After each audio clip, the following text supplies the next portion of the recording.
What's going on, y'all? Manifest Mitchell here today with another video about the top 3 things that I buy new versus used. If you haven't already, give me a subscribe, hit the like button, and let me know what you think in the comments below. Let's jump right in though with a quick disclaimer. All of these purchases and new versus used are going to depend on the knowledge that you have about the item, whether or not you can get a good or bad deal new versus used, and also just your current financial situation and kind of the budget that you have for these items. This is just my personal take on my experience with buying new versus used and what I've learned throughout my years of doing these things. All right, let's start with used. Number 3 on my top 3 things to buy new versus used is gonna be clothes. And let me start by saying, unless you're just completely broke and have no money whatsoever, definitely buy like your socks, your underwear. If you're a girl, like your bra and your panties, definitely buy that new. It's just kind of a weird thing to me, buying something that's already touched somebody else's region. I don't really take any chances on that, and I can afford to buy just the simple like socks and underwear new.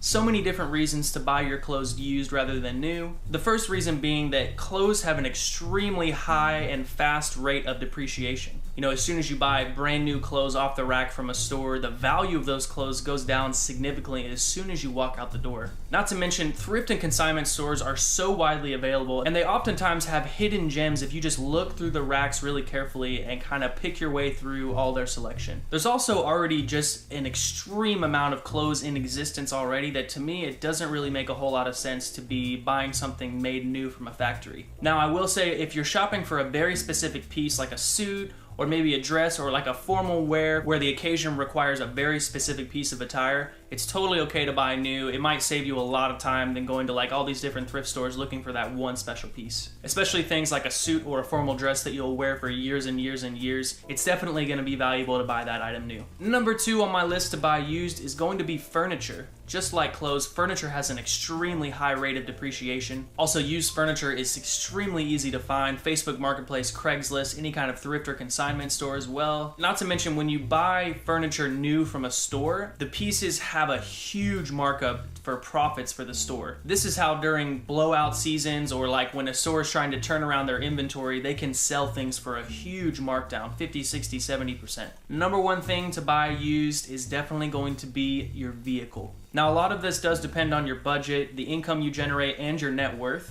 So if buying a brand new car off the lot is a very small percentage of your income and your net worth, it's totally okay to do that. I think it's something like new cars within the first 3 years and an average amount of miles driven lose like 60% of their value, which means that if you buy a car with like 50 to 100,000 miles on it, somebody else before you has driven off all of the really expensive miles, and you still have a car that's gonna last a really long time if you take care of it. I will say, if you're buying used from a third-party source like Craigslist or Facebook Marketplace, definitely get a multi-point diagnostic inspection from a reputable car repair shop like Firestone or any kind of local place that you trust, because cars have so many different just hidden and moving parts under the hood that a person selling the vehicle could claim that everything works fine, whether or not they're lying or telling the truth, and you could have all kinds of little issues underneath the hood that are going to cost a lot long term. So maybe make a deal with the person you're buying from that if everything checks out and the car is what they say it is, that you'll pay for the diagnostic and go ahead and buy the car off of them. But if there's hidden issues and extra costs that they didn't mention to you beforehand, that they have to cover the diagnostic cost. You'll also save a lot of money if you buy from a third party rather than like a dealership or a secondhand pre-certified store, because the dealership bought the car for cheap and has to make a profit on the vehicle when they sell it.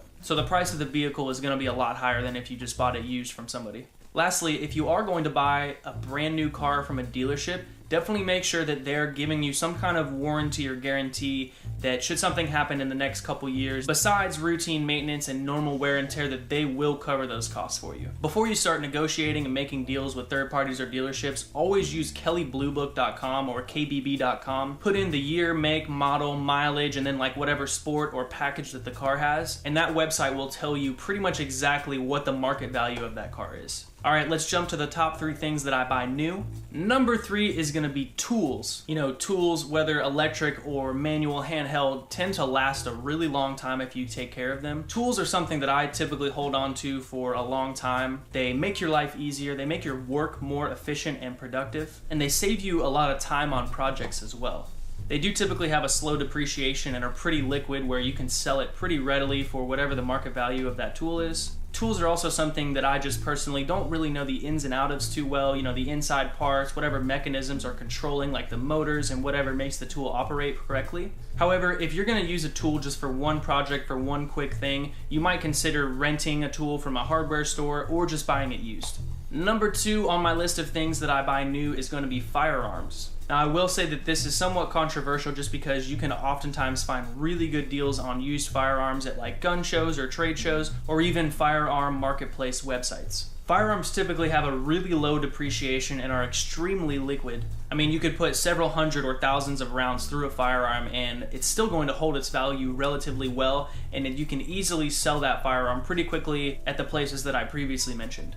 This is also something I don't have too much knowledge on as far as what somebody who previously owned the firearm could damage it or cause a malfunction with the firearm in any way. So I like to buy new from the factory just so that I know that all the moving parts and little mechanisms inside the gun are functioning properly. Lastly, most firearm companies stand by their products really well. They take care of their customers when they buy the product new, and typically if something malfunctions with the gun inside of normal wear and tear, you can just ship the gun to the manufacturer and they will fix that for you for free. Now, this isn't the case with every single firearm company and their warranties. However, I've had really good luck with buying firearms new and them taking care of me as a customer.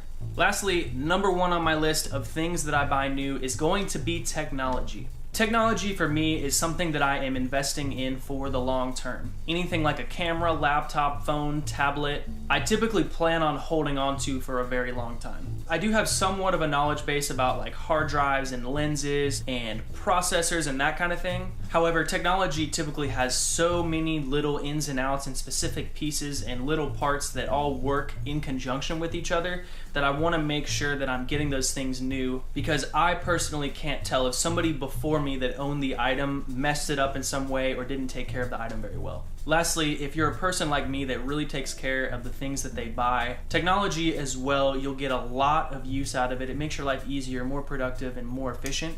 And not that technology depreciates slowly, but you can get a very, very long-term use out of the item if you use it for its original intended purpose. Now, software and firmware and even like the processors and technology will become outdated over time. However, with the relatively simple video editing and music production and word processing that I use technology for, I can get a pretty long-term use out of those simple functions even when the technology becomes outdated, especially if you choose not to update the software on like your computer or your tablet to the brand new, newest platform that a company has, because the older technology is designed to run on an older software platform. So definitely keep that in mind. You might kind of call me a conspiracy theorist when it comes to these kinds of things, because I think that the big tech companies put like bugs and kind of things that make older technology run slower when they come out with new software platforms. All right, thanks so much again for watching, y'all. Let me know what you think in the comments below. What do you buy new? What do you buy used? How do you find the best deals on these items? And I will catch y'all on the next video. Thanks so much for watching. See you next time.